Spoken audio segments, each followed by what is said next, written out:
Hello, my dear friends. Hope all of you are doing well. Once again, a very warm welcome to my channel, Lyceum of Politics. Now, friends, today let's have a discussion on another great Greek philosopher, Aristotle. Aristotle, who believed in the natural origin of the state, was a student of Plato. However, that does not mean that his ideas were a mirror image of Plato, as I have told you this many times when I was discussing Plato with you, right? So, Aristotle explained the nature of the state or the constitution, even the concept of justice, slavery, revolution in his own unique way. All these concepts will be discussed by me with you in different videos. Okay. So, now today let's not waste any more time and let's take a look at the basic concepts of Aristotle and what he wants to say on the nature of state and the constitution. So, let's start. Now, Aristotle was, as you know, one of the noted students of Plato, and he was born at Stagira on the Aegean Sea in 384 BC. Now, his father Nicomachus belonged to the medical background. He was a physician to the king of Macedon, by virtue of which his father could paint an impression of the royal court and the different mechanisms of the working of the state in front of Aristotle. And as I have told you that he was a student of Plato's academy, he lived there until Plato's death. And after the death of Plato, he set up his school known as the Lyceum to preach his ideas and philosophies. Okay. Now, friends, Aristotle wrote on several subjects, though much of his political writings are not available to us, but the most important of his political works was Politics, which has come down to us historically arranged in 8 books. And in spite of the fact that there were several controversies regarding the usefulness of the book, most of the scholars accept this book as an extraordinary work of Aristotle, which allows Aristotle to be recognized as the father of political science. Politics is historically arranged in 8 books, as I have told you, but the order of its arrangement differs in different editions. Okay. See, my friends, just like Plato, Aristotle also believed the state to have a natural origin. Okay. And thus, he also rejected the sophistic idea of the conventional origin of the state. According to Aristotle, the state was a culmination of human associations that are based on human wants. So he basically traces the origin of the state to the innate desire of the individuals to satisfy their social and other needs, which only could be satisfied through living in the state. So the state, according to him, is a moral community and it possesses moral authority also.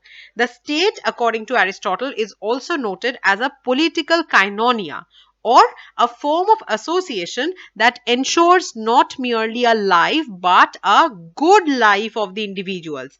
Individuals can become self-sufficient only through the state, and thus there is no contradiction between the individual and the state, as Aristotle points out. Okay. My friends, now let's have a look at the Aristotelian's view on the state. Now, according to Aristotle, the main motto of the state is to provide a perfect and a self-sufficing life to the individuals. He wanted the state to create the essential conditions for the mental, moral, and physical development of the people. So what I mean by this is that the function of the state should not be merely restricted to, some preservations of the rights of the people only, but it should act as a community of good life. That what I have told you in my just last slide when I was talking about the koinonia. Okay. So the state is like a mother to the citizens, which would create morality within the men.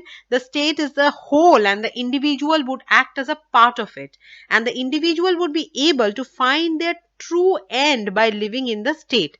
A rational individual being outside the state is neither perfect, my friends, according to Aristotle, and nor independent. So the state is the ultimate destiny of the individuals, according to Aristotle. Now, friends, let's have a look at how he classified the constitution. Now, according to Aristotle, the state can be identified with the constitution. That is, he believed that the essence of the state lied in the constitution of it, and the identity of the state was also determined by the constitution. That is, you can say that a change in the constitution will also bring a change in the state itself. He identified the state with its constitution because he believed that it was a form and thus was definite and knowable, unlike matter, which was in a constant state of flux, according to Aristotle. So now Aristotle classifies the constitution basically on two principles. The first principle is quantitative, that is basing on the number of persons who hold the supreme state power, and secondly by the end of the state and the spirit of its government. Okay, and by this he distinguishes between two forms of government, that is the pure form of government and a perverted form of government, which we will see in our next slide. Now, as a continuation of the previous slide, let us see in a more elaborate way how he classifies the state or the constitution basing on the number of persons ruling and also the end of government. Now, before that, let me tell you that to him, a government which aims at the common interest of the people is a pure form of government, and when the government serves private interest of the ruler, naturally it turns into a perverted form of the government.